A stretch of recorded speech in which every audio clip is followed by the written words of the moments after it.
Okay, it is November 20th, 2017. I am in Talpiot, walking to record the Friedman children. Here we are. Hey guys! Hey! Hello, it's Mishi. So today's Giving Tuesday, the day that's sort of emerging as an international donation day. And your inboxes are probably flooded with appeals from every possible organization, institution, and initiative telling you how much they need your help. Well, guess what? We need your help. That's the truth. You know, when we began our show about 4 years ago, we used to say we were going to be the Israeli This American Life. I totally remember. I said to you, oh, are you the Israelis who are ripping off our show? I had heard about you. And is that how you felt, that we were the Israelis that were ripping off your show? Well, it isn't a question of how I feel. That's just a statement of fact. You are the Israelis who are ripping off our show. A ton has happened since those early days. Israel's story has grown in every possible way, found its own voice, and this is the best part of this whole job, we have hundreds of thousands of listeners around the world who download our episodes. According to our analytics, there are folks in 187 countries who regularly listen to the show, including people in Iran, Iraq, and Papua New Guinea. By the way, Iranian Israel Story listeners, we want to hear from you. Drop us a line. But for this listener drive, we decided to try something new. It isn't a standard episode with stories and narrative arcs and dramatic tension. Instead, we went to talk to some very special listeners, our youngest and oldest #1 fans. Amazingly, with all the listeners spread out across the globe, these fans live just a few minutes away from each other, in Jerusalem, the city where our show was born. And like the show itself, they are mini Israel stories. Regular people you wouldn't otherwise meet who make up this crazy human tapestry called Israel. So let's meet them, beginning with the younger generation, the Friedmans. Hi, I'm Aviv. I'm 10 years old. I listen to Sipur Israeli since I'm 7. I'm Michael Friedman. I am 10 years old also. I've been listening to Israel Story, I think, for 3 years. Okay, Tamar, can you introduce yourself? Yeah, I could. I'm Tamar Friedman, and I'm 6 years old. And I listen from when I don't know, but when the boys started to listen, I also. So you were like 3. Something like that. Wait, Tamar, are you already in 1st grade? Yeah. Wow. But I'm bored. You're bored? Yeah, How come? because I know everything. What do you know? All of the letters that it teaches us. In Hebrew and in English? In Hebrew, and I know also in English. A bit. Not so much. The Friedman twins and their little sister Tamar started listening to the show because their dad, Mati, produced a story about the Aleppo Codex for one of our earliest episodes. And did you guys like your dad's story on the show? Not really. No. But luckily for us, despite their lukewarm reaction to their dad's piece, they were hooked. Tell me why you guys like Israel's story. It's really interesting. Yeah, it's interesting. It's something to think about. And where do you guys listen? In car rides, in really long car rides. So describe these rides. What's happening? You guys are all in the car, the whole family. Yes. And then what happens? Someone puts Israel's story on the radio? Somebody starts asking gently, can I? And then somebody just starts screaming, can we hear Sipur Israeli? Then we just put it on. And nobody talks anymore. Yesterday we were coming back from our grandparents and we heard the Balfour one. Yeah, that was cool. I asked Tamar if she had any ideas for a theme for an upcoming episode. She thought about it for a sec, and then said, People? An episode about people? Yeah. All kinds of people. Well, that's good, because almost all of our episodes are about people. Do you have anything that you want to tell Israel Story listeners all over the world? From Australia to America to South Africa to Canada? I want to tell something to Toronto because my dad is from Toronto. So what do you want to say to people from Toronto? That it snow a lot in there. That it snows a lot there? Yeah. No, I want it won't snow a lot there. Oh, you want it to snow a lot in Toronto? Yeah, I want it to snow here a lot also. So should some of the Israel Story listeners from Toronto send over their snow to Jerusalem? And throw it from the sky. How much would you like? Tons. Okay, so Israel Story listeners in Toronto, you have now heard Tamar Friedman. Please FedEx over your snow. Yeah? Now do it immediately, before the winter comes. Unprompted, Michael chimed in. And my message is, keep listening to Israel Story. Oh, that's nice. But please listen to Israel Story. As I was leaving the Friedmans' house, I told them who I was going to interview next. Our oldest listener. You want to know something crazy? She was alive when Balfour gave his declaration. Awesome. Wow. Cool. She wasn't that far from Tamar's age. What? I'm 6 and my mom was 7, but she was 4. So you think that's like a big difference, right? No. No, not so much. With that, I got into my car and drove 2.5 neighborhoods over to Katamon to meet Ruth. Hi, my name is Ruth Richmond. And Ruth, how old are you? I'm going to be 104 next month. I know, but it's embarrassing because wherever I go, people say, you know how old she is. The rabbi does that. And I go to shul and I get an aliyah, and he helps me up. It's hard from walking. And then he'll say to the congregation, do you know how old she is? So Ruth, as far as I know, you are the oldest person who listens to our radio show. Probably. And Ruth, would you recommend to people to listen to our radio show? Oh, absolutely. I remember the ones specifically who adopted children who have Down syndrome. It's when things affect me personally. Ruth was referring to one of our episodes called Love Syndrome. If you haven't already heard it, you can check it out. And the reason it spoke to her, she told me, was that she has a grandson who has special needs. So it meant a great deal to me. Last night, we watched the last one. You listened last night to the Balfour episode, the one about Balfour? Balfour. That was a very interesting program.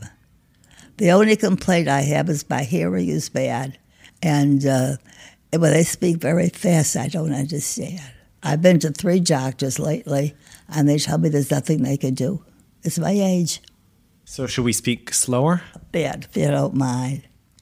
Do you know anyone else who is 104? No. No one in my synagogue is that old. Do you know anyone with 104? No.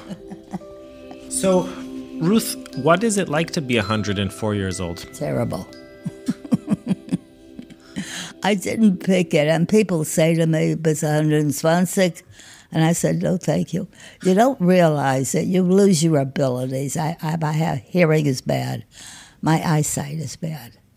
And it's hard not to be able to do the things you used to do. I used to love to dance. I can't dance anymore. You're doing quite well for someone who's going to be 104 next month, Ruth. Well, the point is I have nothing to do with it. People don't pick the days they die, and it has connotations that are difficult.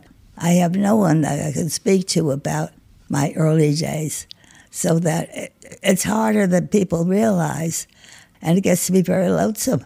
My friends are all dead, so I can't get anyone to go to lectures with me. No. Ruth and her husband Nathan made Aliyah in 1991. After 2,000 years of exile, she remembers, they wanted to be part of the Jewish rebirth. I figured if I live in Israel, I might as well live in Jerusalem. This is where I want to be. There's so much to do in Jerusalem. When you walk along the street and you see the walls and you think about the history that's here, it's absolutely wonderful being in Jerusalem particularly. Nathan died a few years after they arrived. But Ruth, she made new friends, bought season tickets for the symphony, and became a real Israeli. In almost every way. Of course, I took an old pod for years and years and years. I gave up trying to speak Hebrew because I said I have enough trouble trying to remember words in English. So most of the taxi drivers will say to me, "How long have you been in Israel?" When I tell them, "What's the matter, you don't speak Hebrew?" Ruth also joined a conservative synagogue, which is a big part of her life here. I like going to shul and knowing that all over the world, Jews are davening that day. And Ruth, tell me about your bat mitzvah. You had a bat mitzvah a little bit later in life, didn't you? Let's see. I must have been, I think, 85. I tell you, I taught religious school for 20 years, and I figured if the boy of 13 can do it, I certainly can do it. So I studied, and I had a very nice bat mitzvah. The rabbi was so nice when I got through with my reading. He started dancing around the whole synagogue. Everybody followed him. It was such an unusual occasion. But I still get Aliyot. In the years since her bat mitzvah, Ruth has been busy volunteering. On the board of the shul, at Hadassah, and with an organization that helps people with Alzheimer's. She even does private yoga lessons twice a week. Yes. She's coming tomorrow. I'm pretty good. She said nobody she has is as good as I am. And I'm so glad because I feel my body's all rejuvenated. When she turned 100, several local newspapers sent reporters to interview her. What happens when you turn 100 in Israel? Do you get like a letter from the president or something? Yes, as a matter of fact, I have it down there wishing me a happy birthday. My mother, when she turned 100, got a letter from the President of the United States. Oh, wait, how old was your mom when she died? 101. My grandmother and grandfather were in their 90s. My grandfather was 95, only because he got hit by a car. All my cousins were in their 90s. I have one cousin now just turned 100. So do people ask you a lot what your secret is? Yes. And what do you say? I don't have a secret. I don't think I did anything any different than anybody else. I don't mind dying. I don't mind. I was saying I hope I wake up dead someday. Because it's what happens when you get old. Your body goes, and it's hard. I've got about 8 different doctors. Everything is wrong with me. And I'm doing fine so far. You know, the last time I saw him, the doctor, I said, "When do you want to see me again?" He said, "Oh, in about a year." I said, "You've got to be kidding." So there you have it, our youngest and oldest fans. And in the 90-odd years between the Friedman kids and Ruth Richman are hundreds of thousands of people all over the world who form the Israel Story family. They tune in because they want to hear real stories of a different Israel, a more complicated and nuanced one. Or in other words, stories of an Israel which isn't the one they see on the news or read about in the papers, but also isn't the one they hear about from advocacy groups and political lobbies.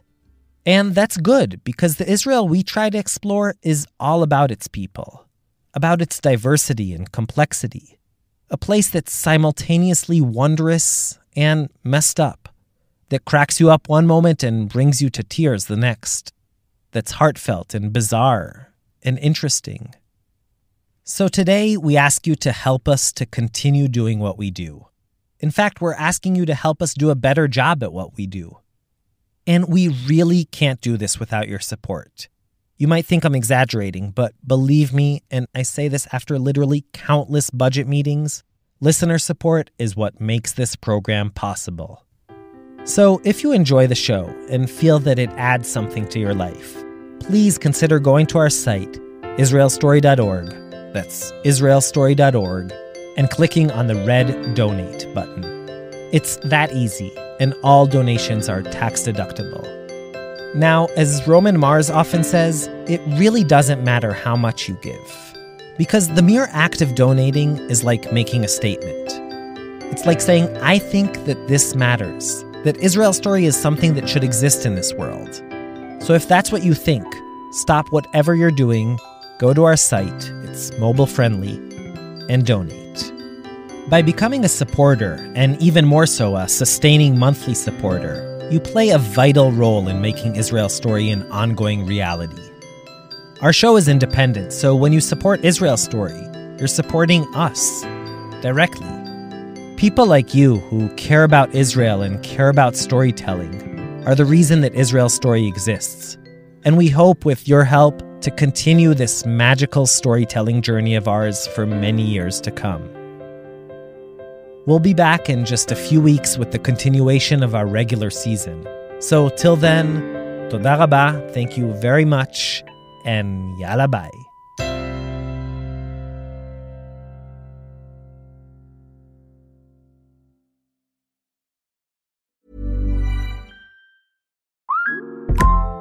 Have you heard of Deal Week on Instacart? From February 7th to 14th, get up to 60% off flowers at select stores and more great deals on gifts, delivered in as fast as 30 minutes. Send your Valentine roses, chocolate, a singing teddy bear, and if you don't have a Valentine, just treat yourself. It's a pretty sweet deal after all. Get up to 60% off flowers at select stores all week long through Instacart. While supplies last, minimum $15 flower order, max discount of $10, terms apply.